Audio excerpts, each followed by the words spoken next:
Sur la place chauffée au soleil, une fille s'est mise à danser. Elle tourne toujours pareil aux danseuses d'antiquité. Sur la ville, il fait trop chaud. Hommes et femmes sont assoupis et regardent par le carreau cette fille qui danse à midi. Si certains jours paraît une flamme à nos yeux, à l'église où j'allais, on l'appelait le bon Dieu, l'amoureux l'appelle l'amour, le mendiant la charité, le soleil l'appelle le jour et le diable la beauté. Ainsi soit-il. Vous le savez qu'en ce mois d'octobre 2012, nous fêtons, ou certains fêtent, pas nous, je l'espère, le triste anniversaire des 50 ans de l'ouverture de Vatican II.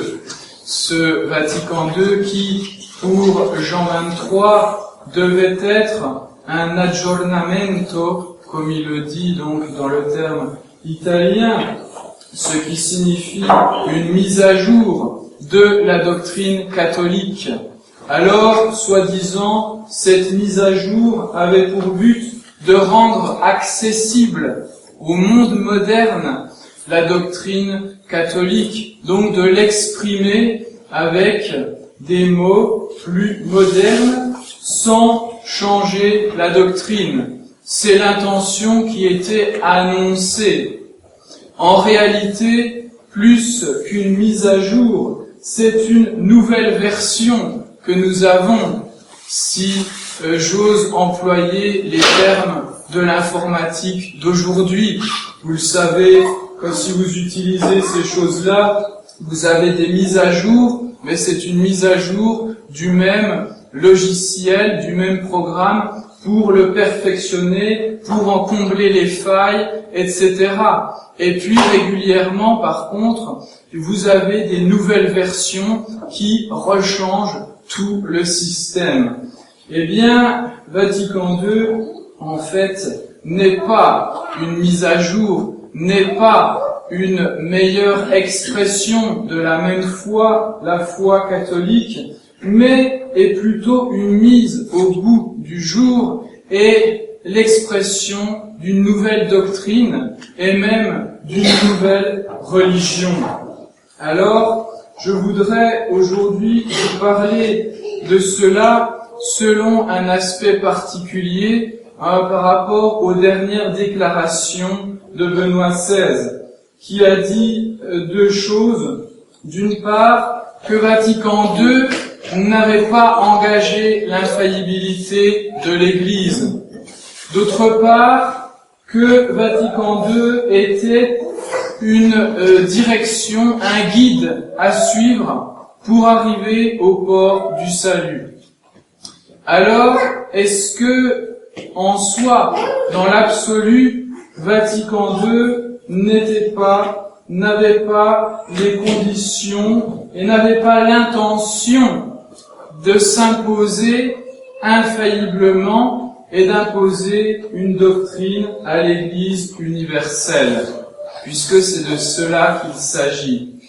Il faut revenir à la doctrine de l'infaillibilité du pape, définie, et de l'Église, définie par le Concile du Vatican, le seul, l'unique, celui qui a eu lieu à la fin du XIXe siècle, sous l'autorité du pape Pie IX. Donc ce concile du Vatican, nous définit cette doctrine que tous les chrétiens doivent croire, mais qui était crue bien sûr avant le concile du Vatican. Ne faisons pas cette erreur plus ou moins volontaire des historicistes actuels qui, lorsqu'ils voient une définition de l'Église, par exemple, au IVe siècle, on va définir de manière définitive, c'est l'origine du terme, la doctrine de la Sainte Trinité, de la divinité de notre Seigneur Jésus-Christ, ce n'est pas pour autant qu'on n'y croyait pas avant. Ce n'est pas parce qu'on l'a définie à un moment donné que avant elle n'était pas crue par l'Église. Bien au contraire, c'est lorsque se lèvent des erreurs dans l'Église, ce qu'on appelle des hérésies, que l'autorité de l'Église, le pape ou le concile œcuménique qui veut dire universel, le rassemblement des évêques, ce n'est pas pour autant que ce rassemblement des évêques va condamner ces erreurs et affirmer ainsi la doctrine qui a toujours été crue par l'Église. Et le Concile du Vatican va venir condamner définitivement les erreurs du protestantisme, du jansénisme, du gallicanisme, ces erreurs des XVIe, XVIIe, XVIIIe siècle, plus les erreurs rationalistes du fameux siècle des soi-disant Lumières, et bien sûr de la fameuse Révolution française. Voilà ce que fait le Concile du Vatican,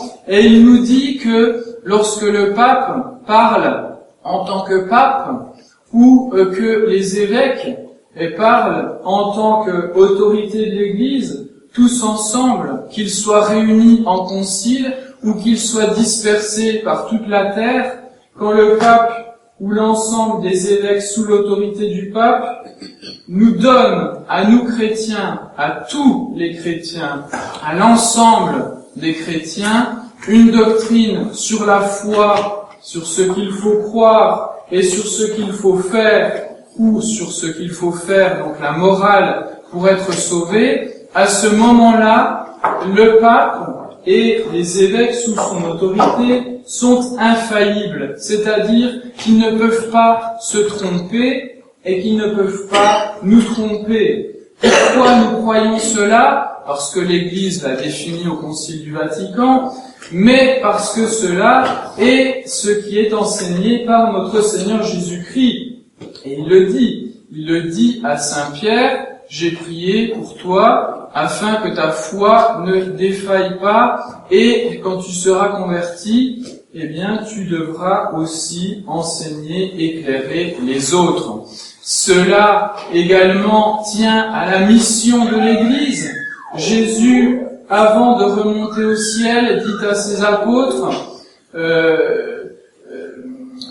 allez enseigner toutes les nations, apprenez-leur à faire ce que je vous ai dit de faire. Apprenez-leur à observer mes commandements. Celui qui croira et sera baptisé sera sauvé, celui qui ne croira pas sera condamné. Et il dit également à Saint Pierre, peu de temps avant de remonter au ciel, paie mes agneaux, paie mes brebis, sois le pasteur de tout le troupeau de l'Église, c'est-à-dire que ce soit les autres apôtres qui auront pour successeurs les évêques, ou que ce soit tous les fidèles. Voilà les fondements de la doctrine de l'infaillibilité. Notre Seigneur Jésus-Christ étant Dieu, étant remonté au ciel, il a voulu continuer son œuvre par sa sainte Église, par l'Église catholique, et il a dit, je vous enverrai à ses apôtres, je vous enverrai le Saint-Esprit, et à ce moment-là, il vous enseignera toutes choses. Et c'est ce Saint-Esprit qui est la source de l'infaillibilité, de l'autorité de la Sainte Église, quand elle enseigne à tous les fidèles des doctrines sur la foi qui meurt. La raison en est simple, nous devons savoir ce que nous devons croire, ce que nous devons faire si nous voulons notre salut éternel. C'est une chose extrêmement importante. Nous ne resterons pas tout le temps ici-bas. Nous savons que nous allons mourir. Et à ce moment-là, notre âme, elle sera jugée. C'est l'objet de l'évangile d'aujourd'hui. Nous devrons rendre des comptes. Si nous avons obéi au commandement de Dieu, de notre Seigneur Jésus-Christ, je ne dis pas seulement, comme on dit de façon vague aujourd'hui, fais le bien, parce que ce bien est souvent très vague. Non, obéit au commandement de notre Seigneur Jésus-Christ. C'est ce qu'il dit à ses apôtres. Apprenez-leur à faire ce que je vous ai dit. Eh bien, si nous avons obéi, nous savons que nous obtiendrons le salut de notre âme. Si, par contre, nous n'avons pas suivi les enseignements, les commandements de notre Seigneur Jésus-Christ, eh bien, nous ne pourrons pas nous sauver. Nous mériterons l'enfer, tout simplement. Ce n'est pas moi qui le dis, c'est notre Seigneur, c'est Jésus qui le dit à plusieurs reprises dans le Saint-Évangile d'une façon grave et d'une façon terrible. Celui qui n'est pas prêt, celui qui n'est pas revêtu de la robe de la grâce, celui qui n'est pas revêtu de l'obéissance au commandement de notre Seigneur, il sera jeté dehors, il sera jeté au feu, nous dit notre Seigneur. Et si nous sommes chrétiens, nous croyons en la parole de Jésus. Donc voilà la doctrine de l'infaillibilité. Nous devons savoir ce que nous avons à faire, ce que nous devons croire en tant que chrétiens. Ce n'est pas nous qui sommes juges, c'est l'autorité de l'Église qui est juge parce qu'elle représente notre Seigneur Jésus-Christ. D'où le problème avec Vatican II, où on annonce, alors Jean 23 avant, Benoît XVI maintenant, que ce concile, entre guillemets, n'engageait pas l'infaillibilité. Eh bien, faisons une comparaison, si vous permettez. C'est comme un enfant qui va vous dire, vous l'envoyez acheter quelque chose dans un magasin, mais vous savez qu'il a des mauvaises habitudes. Et vous lui dites surtout, tu ne prendras rien, tu payeras tout. Et il dit, oui, il n'y a aucun problème, je vais payer ce que je veux acheter.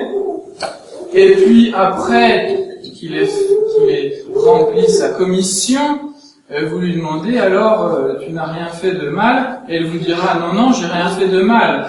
Sauf qu'au milieu, il s'est mis des bonbons plein les poches ou autre chose. Et donc, ce qui est dit avant et ce qui est dit après, ça n'a aucune importance. Ce que dit Jean 23 avant Vatican II et ce que dit Benoît XVI après Vatican II, ça n'a aucune importance sur le jugement que nous devons porter sur ce qui est fait objectivement, réellement à Vatican II. Vatican II est un acte dans le temps, un concile dans le temps, et il a produit des actions, et ce sont ces actions qui doivent être observées. Ce sont ces actions qui nous donnent l'intention. Et donc, il nous faut voir si, dans ce concile, il y a oui ou non des choses qui sont enseignées à tous les fidèles de l'Église. On a un concile œcuménique, donc a priori, la première condition de l'infaillibilité, elle est remplie. Tous les évêques sont réunis sous l'autorité du pape, et il parle à qui? Il parle à tous les chrétiens. Le concile, entre guillemets, sera approuvé et signé par la plus grande majorité des évêques, et puis il sera surtout signé par Paul VI. Donc, première condition, elle est remplie. Universalité, elle s'adresse à tous les chrétiens. Alors, dans ce concile, est-ce qu'il va y avoir des doctrines qui concernent la foi et les mœurs, la foi et la morale, ce que les chrétiens doivent croire et ce qu'ils doivent faire pour être sauvés? Donc si vous dites qu'il n'est pas infaillible, vous devez dire qu'il n'enseigne rien à tous les fidèles sur la foi et les mœurs. Et cela, évidemment, est difficile à croire, parce que les constitutions ou les autres documents de Vatican II, portent même le titre, par exemple, pour la Constitution Dignitatis Humanae, de constitution dogmatique ou de déclaration, etc. Donc vous avez bien des choses qui sont enseignées comme étant révélées par Dieu, ou comme étant la foi de l'Église ou comme étant des choses que nous devons croire. Quand il y a définition, puisque c'est le cas dans Vatican II, de la fameuse liberté religieuse, c'est-à-dire que chaque homme ne doit pas être inquiété dans tout ce qu'il fait selon sa conscience, je résume, eh bien, cela est explicitement donné comme étant révélé par Dieu. Et si l'Église nous dit que c'est révélé par Dieu, nous devons croire que c'est révélé par Dieu. Il y a, dans ce cas-là, normalement, infaillibilité. Et nous pouvons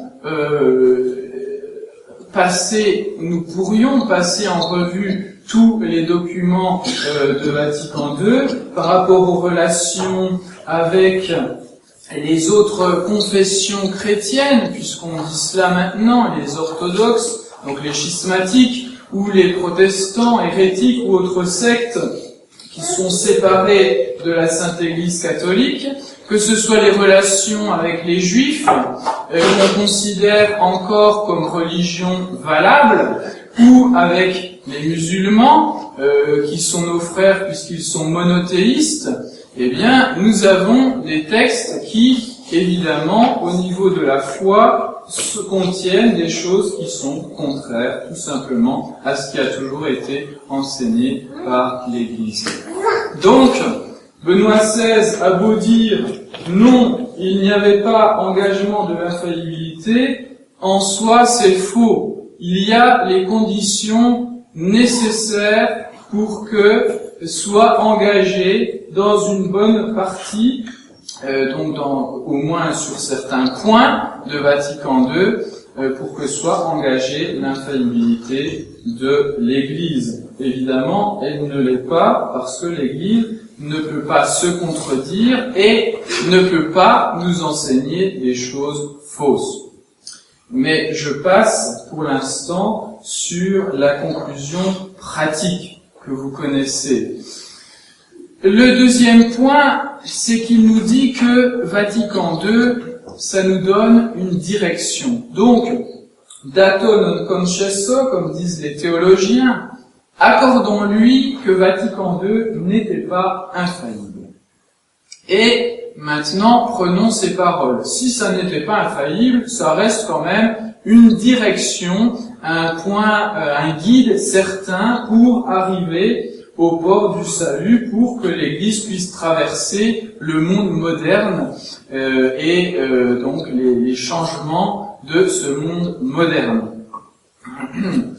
Donc, eh bien là, nous sommes d'accord dans ce sens que oui, Vatican II a donné une direction, effectivement, mais cette direction n'est pas la bonne.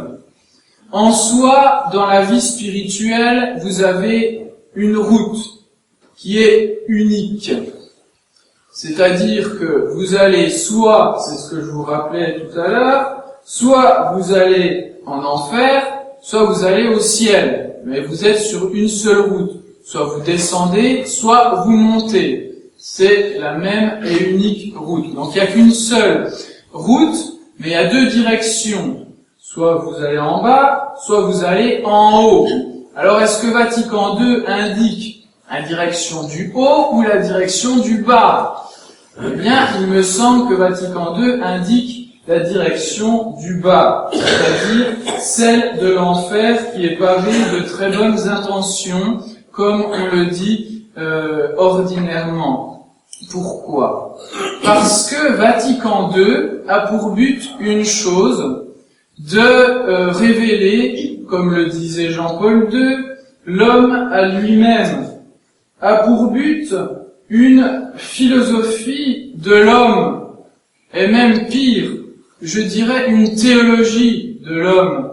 C'est-à-dire, le but de Vatican II, c'est l'homme, ce n'est pas Dieu. Le but ordinaire, le but de notre Seigneur Jésus-Christ, quand il meurt pour nous sur la croix, quand il ressuscite, quand il fonde l'Église, il est un. Le but, c'est de ramener à Dieu les hommes qui s'étaient éloignés de Dieu. Les ramener comment? En ramenant leur intelligence par la véritable foi en ramenant leur intelligence à Dieu et en ramenant leur volonté à Dieu par l'obéissance aux commandements.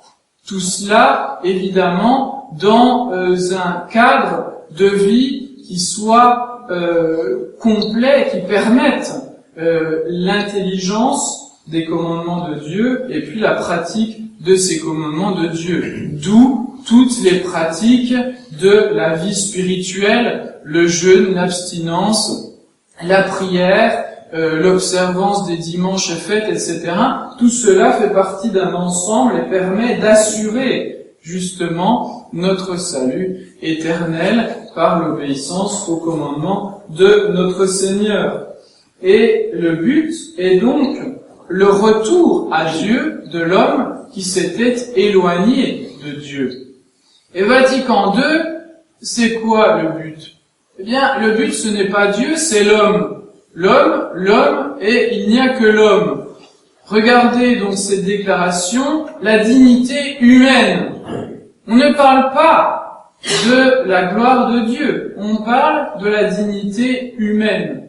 On ne parle pas des droits de Dieu, on proclame les droits de l'homme. On ne parle pas de l'Église qui est hiérarchique, qui a notre Seigneur Jésus-Christ, vrai Dieu et vrai homme, à sa tête, le pape, les évêques, les prêtres, les fidèles. Non, on parle de l'Église en tant que peuple de Dieu. Donc, encore une fois, on parle des hommes, et il n'y a que cela dans leur bouche. Et si vous lisez tous les textes actuels, vous voyez que tout ce qu'on fait, tout ce que Benoît XVI fait, les évêques, entre guillemets, font, c'est du soi-disant humanitaire. C'est du social. On ne ramène pas les hommes à Dieu.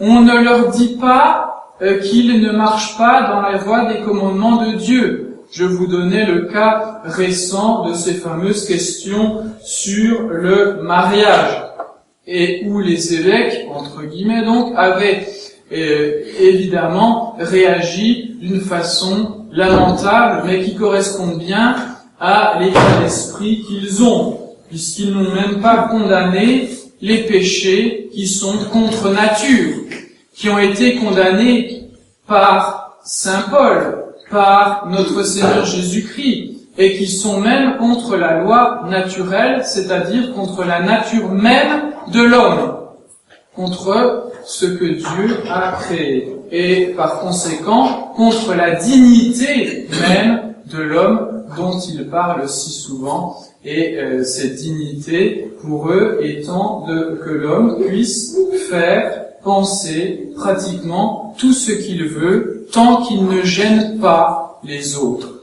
Eh bien non, la dignité de l'homme, elle est de s'orienter vers Dieu. La dignité de l'homme, elle est de s'élever vers le bon Dieu parce que c'est son but. Et quand vous arriverez dans vos derniers instants, quand vous arriverez à votre mort, vous repasserez toute votre vie et là, vous vous poserez peut-être des questions si vous ne les êtes pas posées auparavant.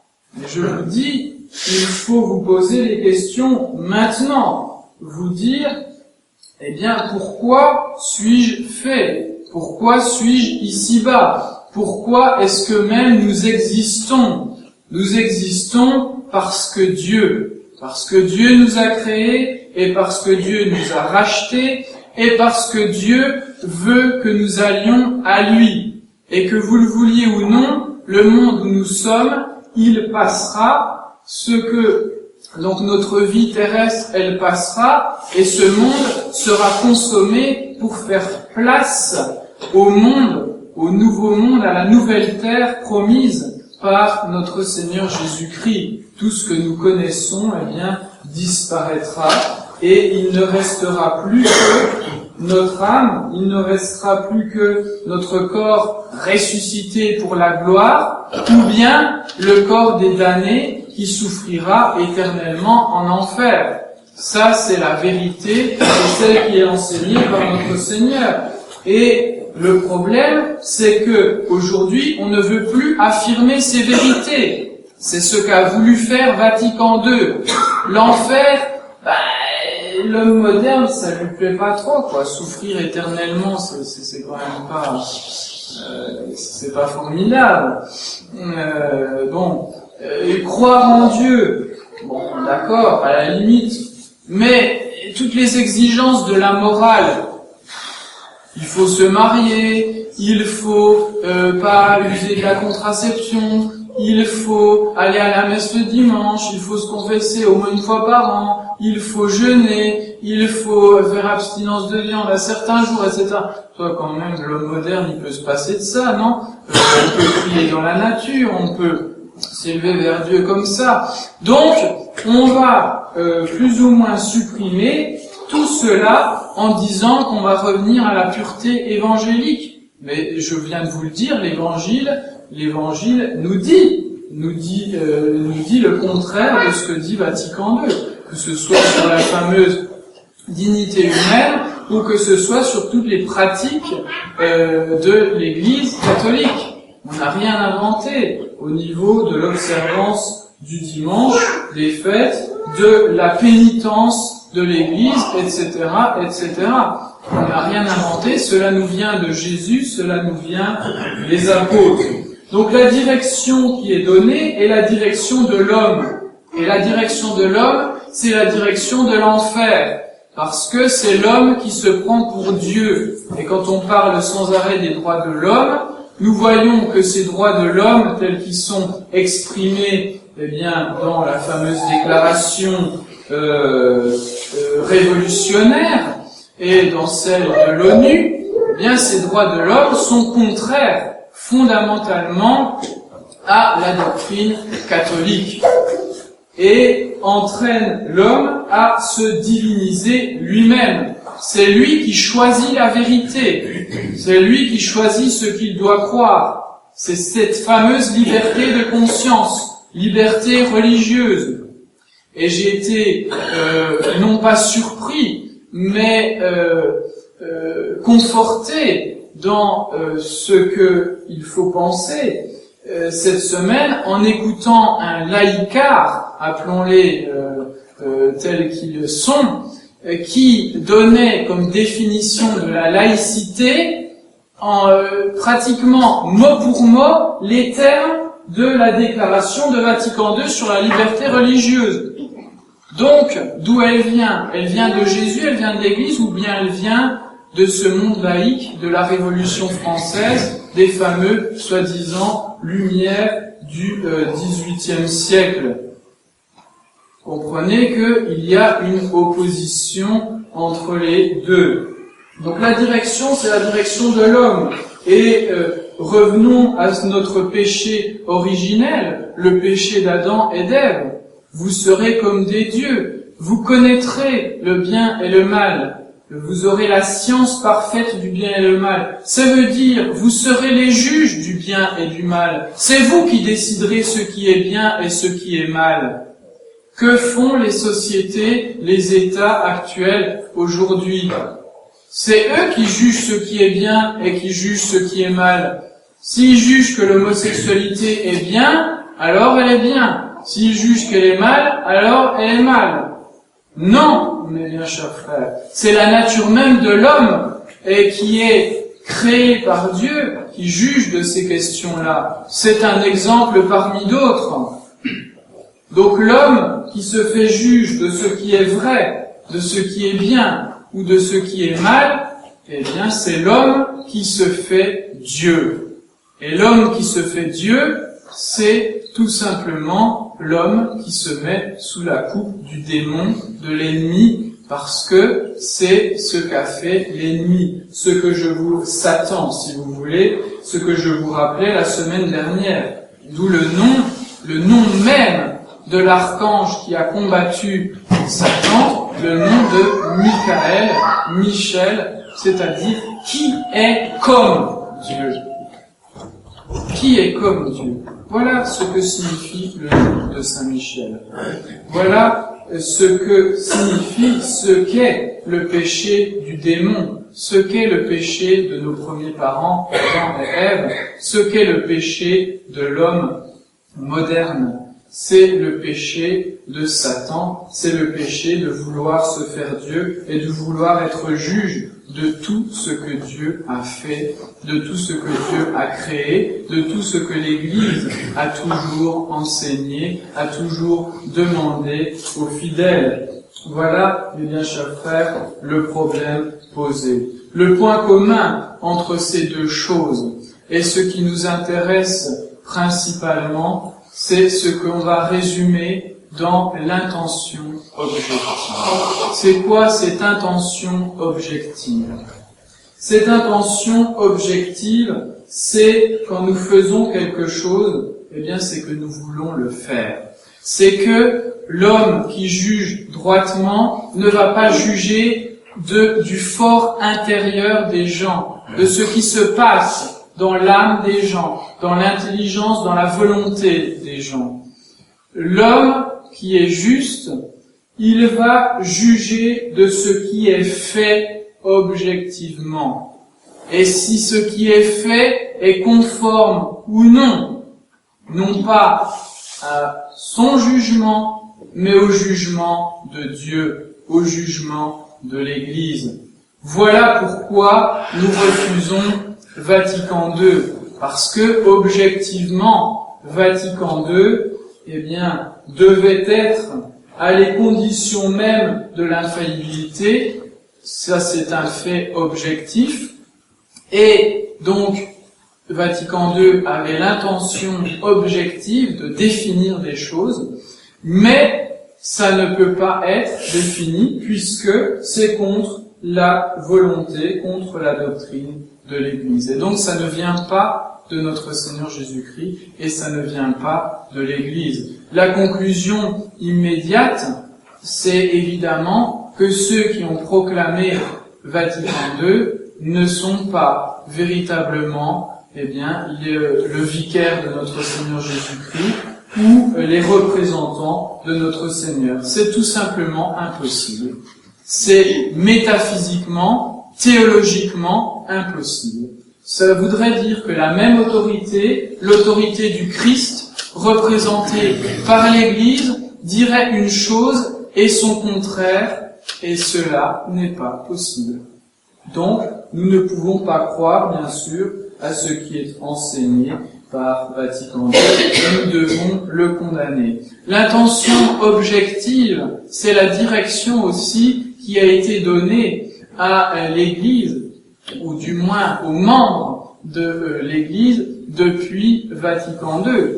Si on laisse de côté Vatican II et qu'on regarde ce qui se passe dans le temps depuis 50 ans, que voyons-nous? Quels sont les fruits de Vatican II? Quelles sont les doctrines qui sont objectivement enseignées? Et ça, est-ce que cela mène à notre Seigneur Jésus-Christ, ou bien est-ce que cela mène plutôt à l'antéchrist, à l'antichrist, à cet esprit démoniaque qui causera évidemment la fin du monde? Et nous devons bien sûr être attentifs à ce qui se passe aujourd'hui et depuis 50 ans. C'est une réalité. Le Vatican II, qu'est-ce que Vatican II a donné à l'Église? Est-ce qu'il y a eu un renouveau, une progression? Est-ce que les âmes se sont converties à notre Seigneur Jésus-Christ? Non, mes bien chers frères, il n'y a aucun progrès. Il y a eu par la suite et dans la continuité une destruction de la liturgie catholique, la prière de l'Église, et une fois encore dans le même sens. Au lieu que la prière de l'Église soit tournée vers Dieu, elle est tournée vers l'homme. Le renversement de l'autel est bien sûr symptomatique de cela. C'est un signe sensible du renversement de doctrine. Le prêtre n'est plus dans cette nouvelle liturgie l'autre Christ, celui par lequel notre Seigneur Jésus-Christ agit. Le prêtre n'est plus participant du sacerdoce unique de notre Seigneur Jésus-Christ, c'est le peuple de Dieu, c'est tout le monde qui est participant du sacerdoce de Jésus, et le prêtre n'est qu'un président. Tout cela est une nouvelle liturgie, une nouvelle prière humaine qui est le reflet d'une nouvelle doctrine. Il faudrait pousser encore en parlant du nouveau code de droit canonique, les lois de l'Église, qui vont toujours dans le même sens. Alors, même en admettant qu'on n'avait rien défini à Vatican II, il y a ce qu'on appelle le fameux magistère ordinaire universel, c'est-à-dire que depuis Vatican II, tous les évêques dispersés par le monde vont dans le même sens et enseignent les mêmes choses, spécialement l'œcuménisme, le dialogue interreligieux, la liberté religieuse, etc. Choses qui sont contraires à la foi catholique. Et cela, évidemment, n'est pas possible pour un véritable pape et de véritables évêques. Ce n'est pas possible, parce qu'un véritable pape est assisté dans ces questions-là, et les évêques également, pour ces questions-là, par notre Seigneur Jésus-Christ, tout simplement. Ce n'est qu'une constatation objective, mes bien chers frères. Alors, quelle conclusion devons-nous en tirer pour nous-mêmes? Avoir une honnêteté intellectuelle. Ne cherchons pas à biaiser comme le font certains théologiens, entre guillemets, ou qui se prennent pour tels, inventent de nouvelles distinctions dans le magistère de l'Église pour pouvoir dire que celui-là n'était pas infaillible. Sauf que ces nouvelles distinctions ne sont pas traditionnelles. Et cela pose évidemment un problème. Deuxièmement, nous devons être honnêtes dans toute notre vie. Si nous voyons la vérité, nous devons adhérer à la vérité. Si nous avons quelques doutes, quelques difficultés, nous devons creuser. Je ne dis pas de doute par rapport à la foi, mes bien chers frères, parce que la foi exclut le doute, contrairement à ce que nous n'entendons que trop aujourd'hui. Notre Seigneur Jésus-Christ nous le montre bien dans les saints évangiles, et il reproche sévèrement tous ceux qui doutent de lui. Saint Pierre en est l'exemple, quand Jésus marche sur l'eau et qu'il lui dit, viens voir, si tu as la foi, tu pourras aussi marcher sur l'eau. Saint Pierre, il sort du bateau, il va sur l'eau et puis il commence à couler. Pourquoi? Parce qu'il manque de foi. Vous me direz, c'est quelque chose de plus important, marcher sur l'eau ou pas sur l'eau, sauf si Saint Pierre ne sait pas nager. Mais ce qui est important, c'est ce que Jésus veut nous dire à travers cet épisode. Il veut nous dire que la foi est inconditionnelle, que ce que dit Jésus, nous devons le croire intégralement et qu'il n'y a aucun doute à avoir. Mais par rapport aux conclusions pratiques, si certains ont des doutes, est-ce que Benoît XVI est pape ou est-ce qu'il ne l'est pas? Ce sont des doutes qu'il faut lever. C'est un devoir pour les fidèles, parce que le fidèle chrétien, il doit se positionner par rapport au pape. Le pape est le représentant de notre Seigneur Jésus-Christ. On ne fait pas sa petite vie chrétienne dans son coin. Nous ne sommes pas des protestants. Non, mes bien chers frères. Donc, c'est la deuxième conclusion. Enfin, il faut vous inviter toujours à avoir un jugement objectif sur les choses, pas un jugement qui est subjectif, qui dépend de votre ressenti personnel ou de ce que vous supposez dans les personnes. Non, ce que nous jugeons, c'est ce qui se passe réellement, et nous jugeons pas selon notre point de vue personnel. Nous devons juger à la lumière de la foi. Quand Jésus condamne tel ou tel péché, quand l'Église nous enseigne telle ou telle chose, nous devons les croire, nous devons les suivre. Ça a des conséquences sur les jugements objectifs que nous devons avoir. Après, pour le reste, que ce soit ce qui se passe dans les âmes, c'est le jugement de Dieu lui-même. Il ne nous appartient pas. Oui, mais quant au jugement objectif, si, il faut condamner l'erreur, il faut condamner le mensonge, il faut condamner le péché, il faut condamner tous les désordres moraux. Même si nous devons avoir miséricorde et prier pour la conversion de ces personnes qui sont soit dans l'erreur, soit dans le dérèglement moral.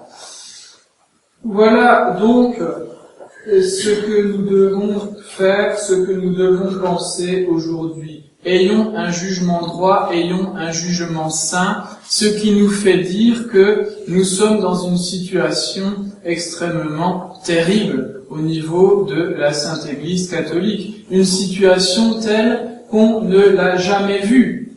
Une situation telle que nous pouvons nous demander effectivement, de façon réelle, où nous en sommes par rapport à la fin de ce monde. J'en parlerai pour le dernier dimanche après la Pentecôte. Sans avoir des vues apocalyptiques, je ne suis pas prophète. Je m'appuie simplement sur ce que je vois et sur ce que nous dit notre Seigneur Jésus-Christ, sur ce que nous dit l'apôtre Saint Jean dans ce livre, l'Apocalypse. Et nous devons être attentifs à ces signes, mes bien chers frères.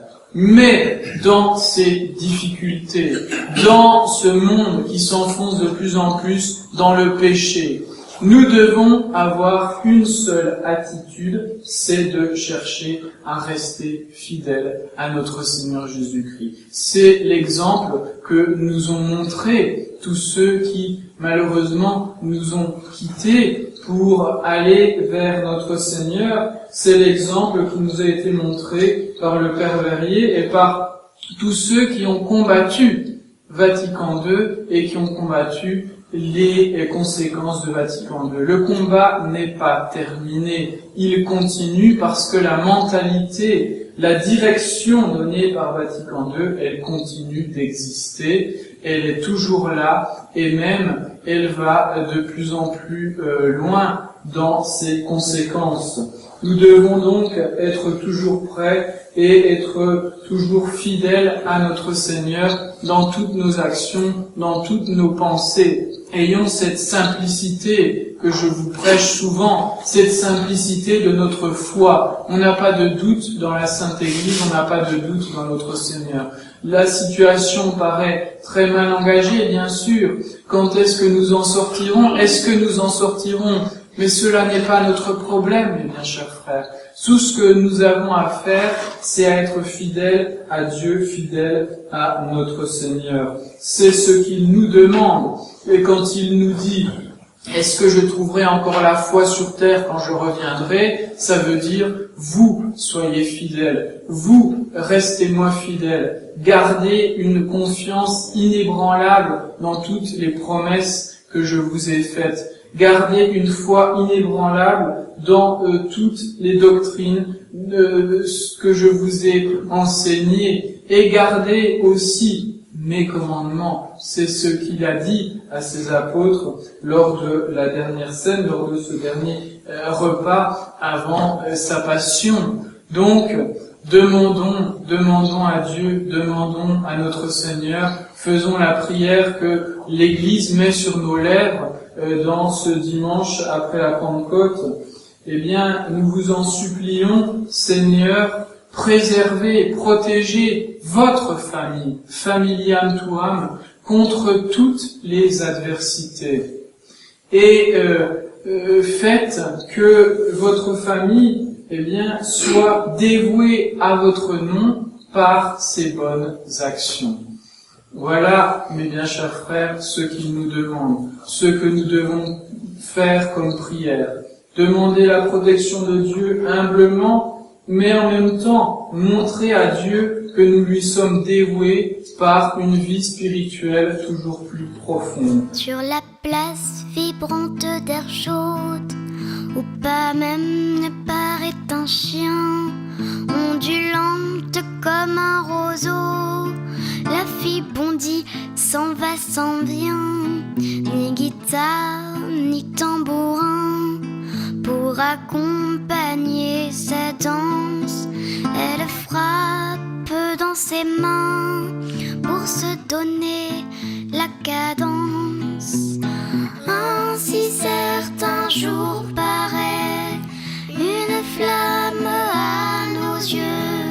À l'église où j'allais, on l'appelait le bon Dieu. L'amoureux l'appelle l'amour, le mendiant la charité, le soleil l'appelle le jour et le brave la bonté.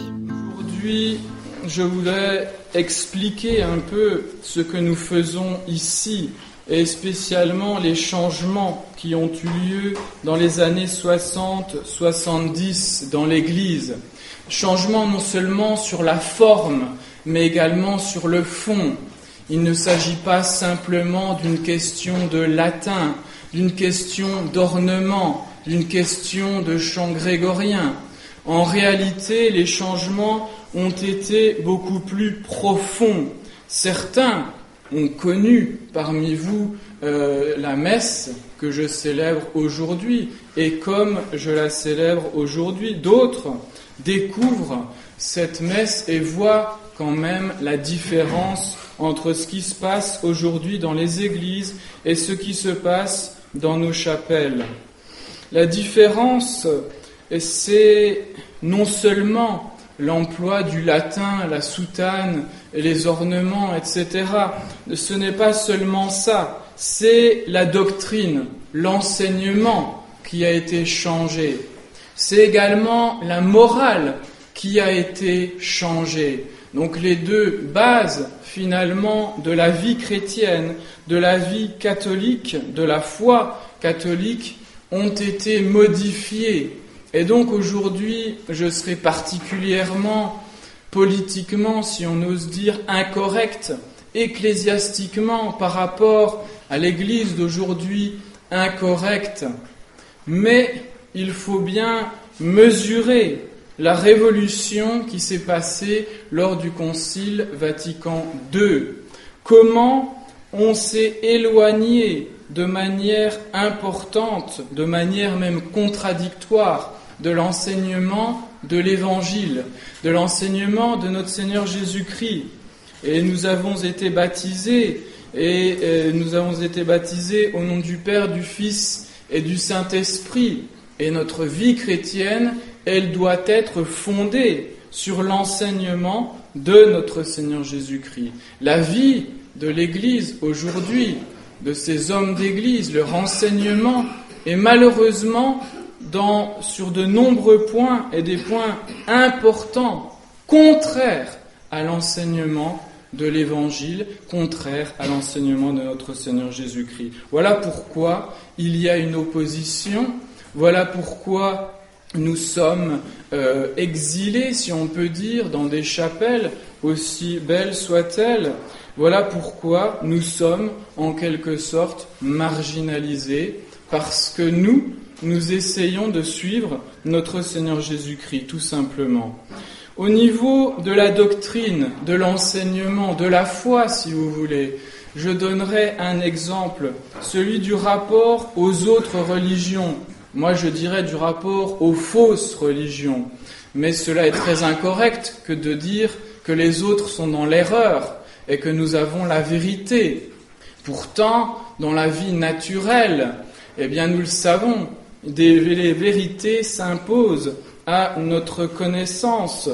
Les bêtes, je vais donner quand même des exemples tirés de notre loisir, de notre sport, la chasse. Les bêtes que nous tirons, eh bien, elles font un certain poids. Et quand nous devons les peser, eh bien, nous ne pouvons pas tricher. On peut tricher avec la balance, mais là encore, il y a une réalité. Soit nous tirons une femelle, soit nous tirons un mâle. Il y a bien des mâles et des femelles. Donc il y a des vérités qui s'imposent à tous. Et cela ne vaut pas seulement dans l'ordre de ces choses naturelles, cela vaut dans l'ordre de la foi, de la religion. Dieu s'est révélé aux hommes à travers la Bible, à travers ce qu'on appelle l'Écriture sainte, la Bible, l'Ancien Testament, le Nouveau Testament, les Évangiles. Et donc, si nous ne suivons pas cette révélation, nous sommes en dehors de la vérité, nous sommes en dehors de la réalité spirituelle, et donc on ne peut pas aller à Dieu. Alors, à l'époque et encore maintenant, on a prétendu que les relations avec les autres religions devaient être plus, détendues, apaisées, n'est-ce pas? Parce que par le passé, il n'y a eu que trop de guerres religieuses.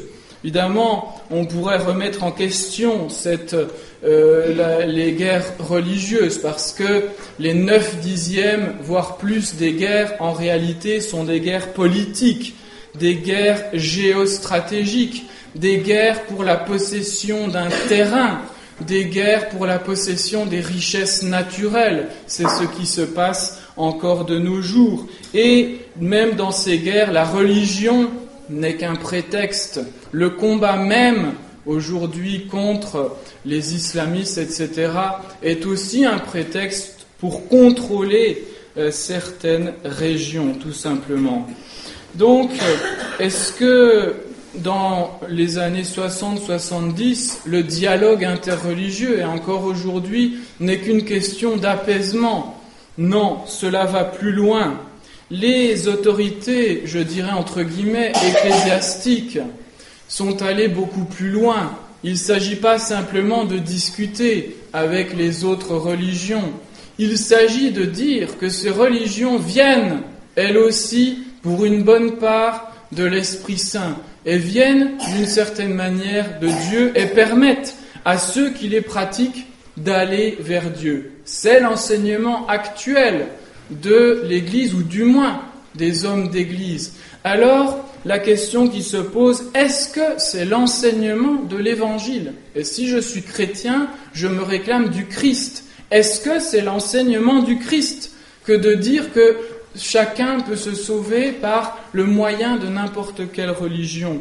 Notre Seigneur Jésus-Christ, qu'est-ce qu'il dit juste avant de monter au ciel? Il dit à ses apôtres, et c'est leur mission, allez enseigner toutes les nations, baptisez-les au nom du Père et du Fils et du Saint-Esprit. Celui qui croira et sera baptisé sera sauvé, celui qui ne croira pas sera condamné. Ce n'est pas moi qui l'invente, c'est dans l'Évangile, dans chacun même d'ailleurs des évangiles, dans les 4 évangiles. Et donc, celui qui ne croira pas sera condamné. Celui qui ne croit pas, nous explique l'apôtre Saint Jean dans ses épîtres, et dans notre Seigneur Jésus-Christ comme étant le Fils de Dieu, eh bien celui-là ne peut pas se sauver. Il n'est pas question pour nous que c'est un plaisir pour nous de penser que les musulmans en tant que tels ne peuvent pas se sauver, que les bouddhistes ne peuvent pas se sauver, que les athées ne peuvent pas se sauver. Ce n'est pas un plaisir, bien au contraire. Pourquoi l'Église a toujours enseigné cela, enseigné les nations? Pourquoi des millions, voire plus, de martyrs, c'est-à-dire de personnes, de chrétiens, d'hommes, de femmes, d'enfants même, sont morts pour affirmer qu'il n'y avait qu'un seul Dieu, notre Seigneur Jésus-Christ? Ils ne sont pas morts, comme on le prétend aujourd'hui, pour demander la liberté religieuse. Quand, au nom de la liberté religieuse, on leur demandait d'offrir de l'encens aux idoles, aux faux dieux, eh bien, ils refusaient. Quand les Romains leur disaient « on veut bien accepter votre Dieu Jésus-Christ dans notre panthéon », ils disaient « il n'y a qu'un seul Dieu, le Christ ».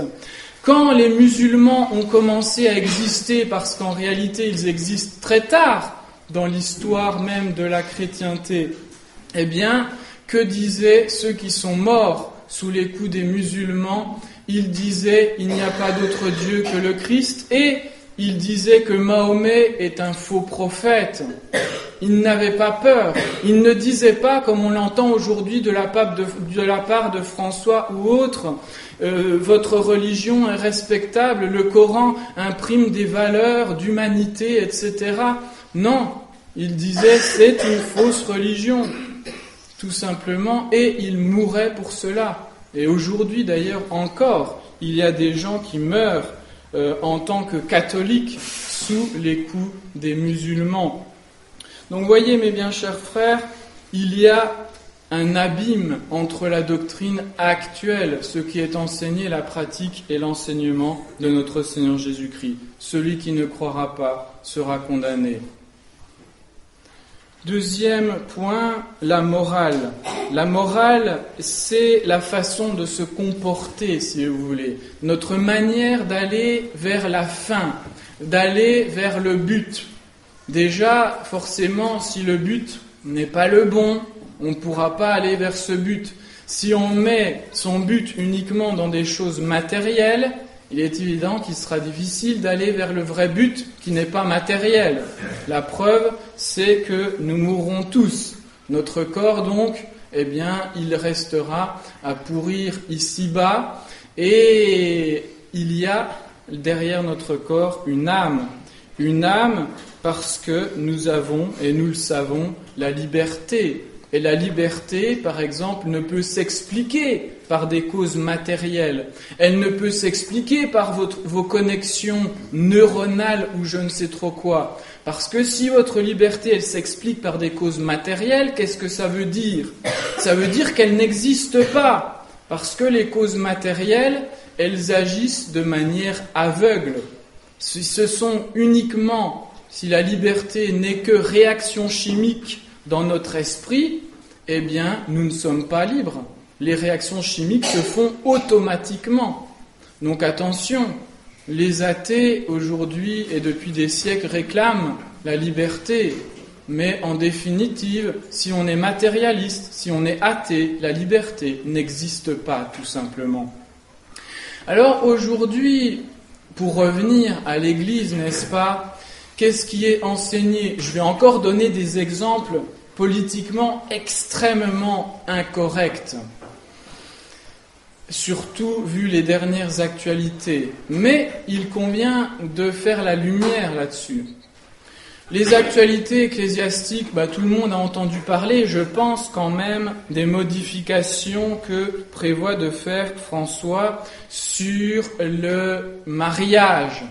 Notamment être plus souple dans la question des annulations de mariage, ce qu'on va appeler finalement des divorces.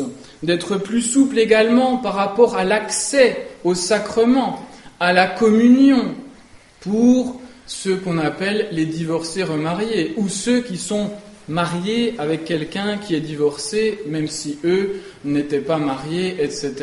Donc il y a plusieurs cas de possibles d'ailleurs. Et il est intéressant de voir que ces cas ne sont pas précisés dans les textes, alors qu'il faudrait évidemment être beaucoup plus précis pour bien définir les choses. Et donc, on veut leur donner accès à la communion. Mais que dit l'apôtre Saint Paul ? Il nous dit « Celui qui mange la chair de notre Seigneur indignement, celui-là, il devra subir le jugement. » Et il ajoute qu'à son époque, beaucoup sont morts parce qu'ils avaient profané en définitive le corps de notre Seigneur Jésus-Christ, parce qu'ils n'en étaient pas dignes, parce qu'ils étaient dans une situation qui était contraire à l'Évangile. Notre Seigneur Jésus-Christ, quant au divorce, au mariage, nous dit « Il ne faut pas séparer ce que Dieu a uni. Ce que Dieu a uni, que l'homme ne le sépare pas. » Et donc il rappelle l'indissolubilité du mariage. Aujourd'hui, on prétend assouplir cette indissolubilité, mais l'assouplir, en définitive, c'est la détruire, et c'est contraire à l'évangile de notre Seigneur Jésus-Christ. Également, l'attitude, le langage vis-à-vis de certains péchés. Aujourd'hui, on ne veut plus employer le mot de péché, ça fait peur, n'est-ce pas ? On parlera d'erreurs, de fautes, etc. Là encore, il faut s'entendre sur ce que c'est. Le péché, c'est une action qui est contraire à la loi de Dieu ou à la droite raison, c'est-à-dire à la loi naturelle qui vient aussi de Dieu, bien évidemment, par rapport, si vous voulez, à la nature des choses, tout simplement. Le péché, c'est d'abord un acte objectif, et l'Église juge d'abord sur les actes objectifs. L'actualité récente, évidemment, c'est le massacre dans une boîte de nuit homosexuelle. Et les autorités ecclésiastiques trouvent bon, évidemment, de se lamenter sur ce massacre. Nous n'approuvons pas, et aucun chrétien ne peut approuver ce genre de choses. Notre Seigneur nous le rappelle dans l'évangile d'aujourd'hui que nous venons de lire. Tu ne tueras pas. C'est le 5e commandement de Dieu.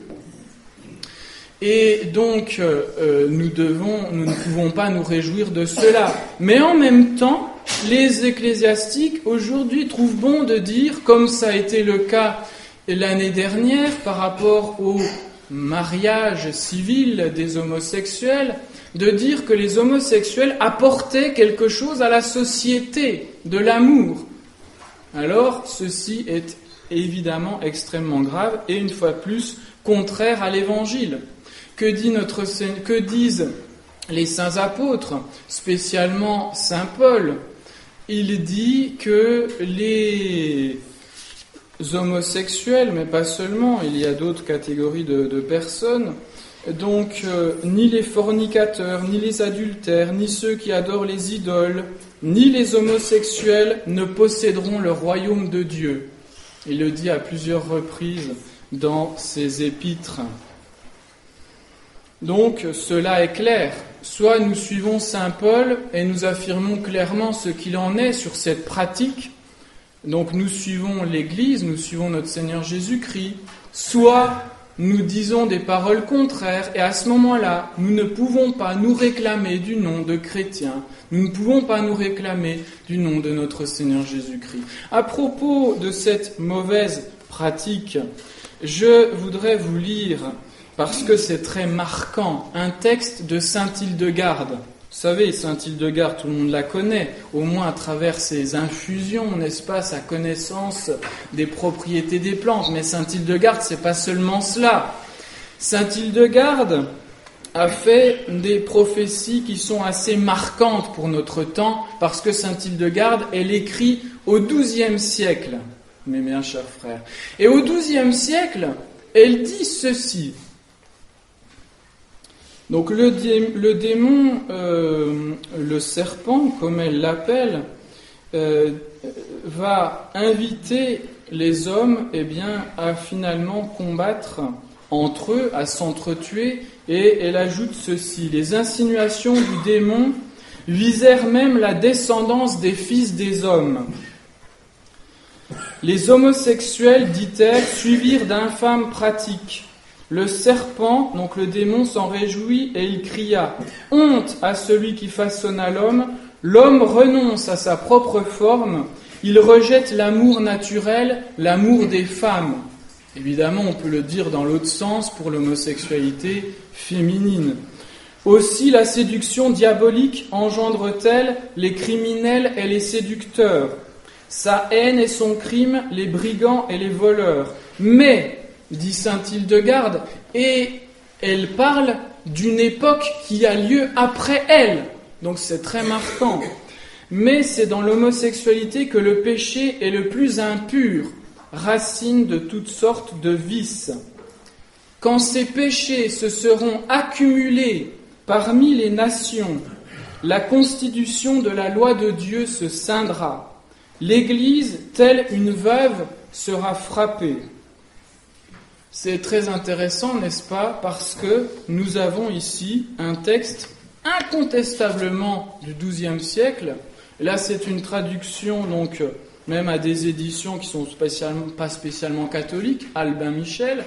Et donc, très clairement, cette pratique non seulement est condamnée, mais en plus, elle nous dit qu'à un moment donné, cette pratique sera répandue parmi les nations et que l'Église sera scindée.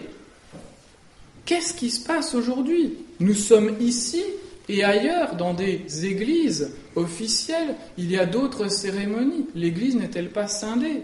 Il y a une véritable prophétie sur notre époque et en même temps qu'une condamnation de l'homosexualité.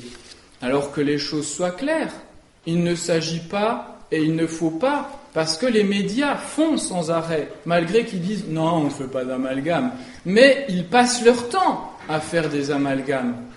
Parce que moi, catholique, en tant que tel, je suis contre l'homosexualité, je dis que c'est un péché grave et contre nature, on va me condamner pour homophobie, on va penser que je vais prendre mes armes et que je vais aller tirer dans les boîtes de nuit homosexuelles. Ça, c'est de l'amalgame. Le bon Dieu, il a dit dans la Sainte Écriture, « Je ne veux pas la mort du pécheur, je veux qu'il se convertisse et qu'il vive. » Donc à travers ce genre d'action, nous voyons que l'islam est une fausse religion et nous voyons que les médias font en permanence le jeu du lobby LGBT, comme on dit aujourd'hui. Il faut être clair, nous sommes contre le péché, mais nous dénonçons le péché pour que le pécheur sorte de ce péché, pour que celui qui n'a pas la foi catholique vienne à la foi catholique, comprenne ce qu'il en est avec la grâce de Dieu, pour que celui qui n'a pas un comportement moral correct sorte de ce comportement moral, parce que s'il y reste, eh bien, comme le dit l'apôtre Saint Jean dans son Apocalypse, il finira en enfer, dans le lac de feu et de soufre. Ce n'est pas moi qui le dis, je suis simplement l'Écriture sainte. Troisièmement, les questions, je dirais, plus secondaires, plus pratiques, question de la liturgie, n'est-ce pas, dont je parlais dans mon introduction, question de la soutane, de l'habit ecclésiastique, c'est pas forcément évident de la porter tous les jours, tout le temps, spécialement quand il s'agit de franchir des barbelés, etc. Mais la soutane a une signification, a un sens, de même que cette messe, avec son latin, cela a un sens. Et ce n'est pas que le latin, n'allez pas penser que la nouvelle messe qui se passe dans les églises, c'est simplement une traduction des paroles que je dis, moi en latin, que l'Église a dit, disait et dit encore. Non, ce n'est pas seulement une traduction, il y a des changements fondamentaux dans l'attitude, dans la position. On a supprimé les autels comme ça, sur lesquels le prêtre célèbre face à Dieu, à la croix, pour le mettre face au peuple. C'est un signe, si vous voulez. Au lieu d'appeler le prêtre, on l'appelle président de l'Assemblée, alors que ce n'est pas simplement un président de l'Assemblée. Le prêtre, il est un moyen, un médiateur entre Dieu et les hommes, un intercesseur entre Dieu et les hommes, parce que le prêtre, en fait, c'est notre Seigneur Jésus-Christ. Et donc, radicalement, la mentalité qui a changé, c'est la mentalité égalitariste. Nous voulons que tout le monde soit au même niveau. Et dans l'Église, on a eu et on a encore cette mentalité. On veut que tout le monde soit au même niveau. Mais la réalité est différente. Même dans l'ordre naturel, il y a des gens plus intelligents que d'autres. Il y a des gens plus doués que d'autres de leurs mains. Il y a des gens qui visent mieux que d'autres, etc. Donc il y a des inégalités. Et même avec un entraînement, il reste ces inégalités, parce que certains auront plus de facilité et d'autres moins. Eh bien, dans l'ordre surnaturel, dans l'ordre spirituel, c'est pareil. Le problème aujourd'hui, c'est qu'on confond inégalité et injustice. Ce n'est pas parce qu'il y a inégalité entre l'homme et la femme, inégalité entre le petit et le grand, entre l'intelligent et le moins intelligent, entre le riche et le pauvre. Ce n'est pas pour cela qu'il y a forcément une injustice. Dans certains cas, il y a des injustices, oui, mais dans d'autres cas, et dans la plupart des cas, il n'y a pas injustice, il y a simplement inégalité. Et cette inégalité, dans l'Église, est une inégalité hiérarchique, organisée. Il y a Dieu, il y a notre Seigneur Jésus-Christ, et puis, sur terre, il y a les représentants de notre Seigneur Jésus-Christ. Il y a les autorités de l'Église, quand ce sont de véritables autorités, qu'elles sont conformes à notre Seigneur Jésus-Christ, à la mission qu'il a donnée à l'Église. Et puis, il y a les prêtres qui représentent notre Seigneur Jésus-Christ et qui agissent, qui font les actions de notre Seigneur Jésus-Christ. Quand le prêtre, tout à l'heure, donc, à la messe, va prendre l'hostie, va prendre le calice, va dire « ceci est mon corps, ceci est mon sang », ce n'est pas le pain qui devient mon corps à moi, mon sang à moi, pour le vin. Non, c'est notre Seigneur Jésus-Christ qui parle par la bouche du prêtre. Quand le prêtre confesse et qu'il va dire « je t'absous de tes péchés, je te pardonne de tes péchés », ce n'est pas le prêtre qui pardonne les péchés, c'est notre Seigneur Jésus-Christ qui agit à travers le prêtre. En mettant le prêtre au niveau du peuple, finalement, on coupe le peuple de notre Seigneur Jésus-Christ. Et on coupe aussi le prêtre de sa fonction. Pourquoi il y a autant de débordements aujourd'hui, de déviance, n'est-ce pas, chez les prêtres, d'abandon du sacerdoce, ou d'abandon tout simplement de la dignité sacerdotale, de la sainteté sacerdotale. Pourquoi ? Parce qu'on leur a enlevé une véritable messe tournée vers Dieu, parce qu'on leur a enlevé des barrières, comme l'habit religieux, comme la soutane, qui reste une barrière au péché parce qu'elle nous rappelle, en tant que signe, notre consécration à Dieu. Et cela est extrêmement important. Et on a retiré enfin la prière du prêtre, le fameux bréviaire. Les prêtres ne sont plus obligés à cela. Et les prêtres, finalement, qu'est-ce qu'ils font aujourd'hui ? Ils abandonnent leur fonction. Quel prêtre fait encore lui-même le catéchisme, fait encore lui-même les enterrements, etc. Tout cela a une raison. Tout cela a une origine. L'origine, c'est la révolution qui s'est passée dans les années 60-70. Donc nous ici, nous luttons contre cette révolution. Parce que, en fait, cette révolution n'apporte rien, ni à l'Église, ni à l'humanité. L'humanité ne s'améliore pas. Elle ne s'améliore pas si on lui dit que chacun pense ce qu'il veut, spécialement dans l'ordre religieux. L'humanité ne va pas s'améliorer si on lui dit que ce qui est péché, en fait, est une chance pour la société. La cause de tous ces maux, nous dit encore saint Hildegarde, c'est la diversité des modes et des mœurs, fomentée dans le peuple par l'antique serpent, le démon.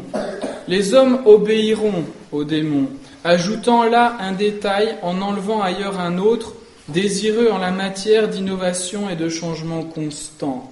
Voilà ce qui s'est passé dans les années 60-70 dans l'Église. On a voulu tout changer, parce que c'était la mode aussi de changer. Alors qu'il n'y a rien à changer. Comme le dit la Sainte Écriture, la vérité de Dieu demeure éternellement. Donc l'amour des nouveautés, l'amour du changement pour le changement, conjoint au culte de l'homme, voilà ce qui a donné naissance à ce qu'on peut appeler une nouvelle Église. Voilà ce qui conduit en définitive l'humanité à sa perte. Et une fois de plus, je cite saint Hildegarde, qui est lumineuse, l'âme cause sa propre mort quand elle n'essaie pas d'adhérer à Dieu. La nouvelle Église ne cherche pas à amener les âmes vers Dieu. Elle se tourne vers l'homme en tant que tel. en tant qu'homme. Elle fait de l'humanisme, de l'humanitaire.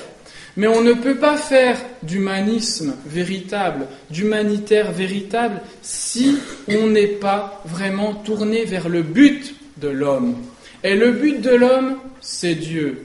Et donc, il faut, mes bien chers frères, tous, autant que nous sommes, si nous voyons les désordres de la société, les difficultés de la société, si nous voyons la montée de certaines fausses religions, comme l'islam, si nous voyons l'invasion littérale de l'islam, si on regarde historiquement, ça a toujours été un fléau de Dieu, une punition des sociétés qui se sont éloignées de la doctrine de l'Église. Et nous sommes en plein dedans. Si nous voulons éviter les conséquences ultimes de ce châtiment, il faut revenir à Dieu, revenir à la foi, celle que notre Seigneur Jésus-Christ a enseignée, celle que l'Église a toujours enseignée. Il faut revenir à la morale, à la pratique catholique. Ce n'est pas facile, évidemment, mais cela permet d'élever l'humanité et surtout d'aborder nos derniers instants, parce qu'ils arriveront à un moment ou à un autre avec plus de sérénité, avec plus de paix, parce que nous serons prêts à faire face au jugement divin. Donc voilà la grâce que je vous souhaite à tous. Au nom du Père et du Fils et du Saint-Esprit, ainsi soit-il. Sur la place chauffée au soleil, une fille s'est mise à danser. Elle tourne toujours pareil aux danseuses d'antiquité. Sur la ville, il fait trop chaud. Hommes et femmes sont assoupis et regardent par le carreau cette fille qui danse à midi. Ainsi certains jours paraît une flamme à nos yeux. À l'église où j'allais, on l'appelait le bon Dieu, l'amoureux l'appelle l'amour, le mendiant la charité, le soleil l'appelle le jour et le diable la beauté.